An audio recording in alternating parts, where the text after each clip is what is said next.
শুরু করেছিল তখন অবজেক্টিভটা কি ছিল, যে যে কি করবে? তখন তো জল ছিল না। না না, যখন শুরু করেছিলাম তখন হচ্ছে শিশুদের নিয়ে বিশেষ করে মানসিক এবং শারীরিক বিকাশের উপরে একটা বিকালে একটা আসল মাঠ মতো করা হতো, যেখানে দেশাত্মবোধক গান টান ডিল এগুলো শেখানো হতো। এবার তারপরে সেইগুলো করতে করতে সমাজের মধ্যে ঢুকে গেছি। সেটা কিভাবে? স্কুল কত দূরে এখান থেকে? স্কুল তো আমাদেরই আছে, নার্সারি স্কুল আমাদের পরিচালিত আছে, ওই পাশে ঘর আছে। সেটা হচ্ছে নার্সারি চালা। এমনি মনে করেন এখানে নিশ্চয়ই সব গভর্নমেন্টের স্কুল। হ্যাঁ, গভর্নমেন্ট স্কুল আছে, গভর্নমেন্টের প্রাইমারি স্কুল আছে, পাশেই আছে স্কুল, সেটা গভর্নমেন্ট স্কুল। হ্যাঁ। আর আপনাদের নার্সারিটা কোন ক্লাস? ওটা ধরুন ওই ক থেকে, যেটাকে বলা হয় নার্সারি ক থেকে 3 বছর থেকে ওই 4 পর্যন্ত ক্লাস। আচ্ছা, তারপর ওখানে চলে যায়, একই লোকের ওখানে চলে যায়। হাই স্কুলে চলে যায়। আর আপনারা ওপেন টু এভরিবডি নাকি নার্সারি স্কুল? সবাই যে কেউ আসতে পারে? হ্যাঁ, সবাই যে কেউ এখানে আসতে পারে। শুধু আমরা সামান্য কিছু পয়সা নেই, যেটা যারা পড়ান তাদের। কতগুলো স্টুডেন্ট আছে আপনার? 200 ঠিক না আছে, 15 জন এখানে ক্লাস করে। 200 বাচ্চা করে।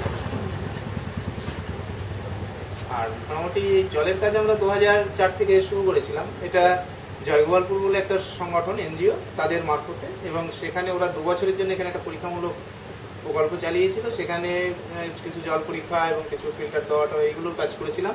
আর আমাদের কিছু দক্ষতা বৃদ্ধি করা এখানে স্টাফে, আর গ্রামের মানুষদের মধ্যে সচেতনতা বৃদ্ধি করা।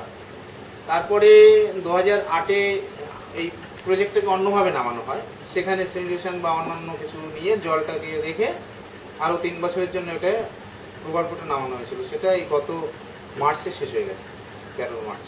সেটাকে আপনারাই শুরু করেছিলেন নাকি ফান্ড করেছিল বলে চলছে? না না, তারা মানে যেটা হচ্ছে, এটা ড্যানিডা এর ফান্ডটা দিত ডেনমার্কের। এবার উবু বলে একটা অর্গানাইজেশন, ওখান থেকে এখানে কাজ করতো জয়গোপালপুরের সাথে। আমাদের সাথে অর্থনৈতিক ব্যাপারে কোনো ইয়ে ছিল না। কিন্তু এই যখন এই জলে ঢুকলেন তখন অলরেডি আর্সেনিকটা গাইঘাটাতে খুব, মানে অন্তত ব্যাড পাবলিসিটি আর কি। হ্যাঁ, তখন জেনে গেছেন আপনারা? হ্যাঁ, এখানেও লোকে অ্যাফেক্টেড, আপনার জানা?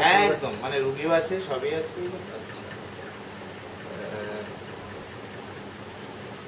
আচ্ছা, বলুন কি হলে ভালো হয় আর কি? আমাদের আবার আরেক জায়গায় যেতে হবে, এত দেরি হয়ে গেছে। কিন্তু আমি শুনতেছি আপনাদের কি হলে ভালো হয়, যে আমরা যেভাবে কাজটা করেছি এতদিন, এখন সেইভাবে যদি কাজটা করা যায়, সেটাও একটা দিক আছে।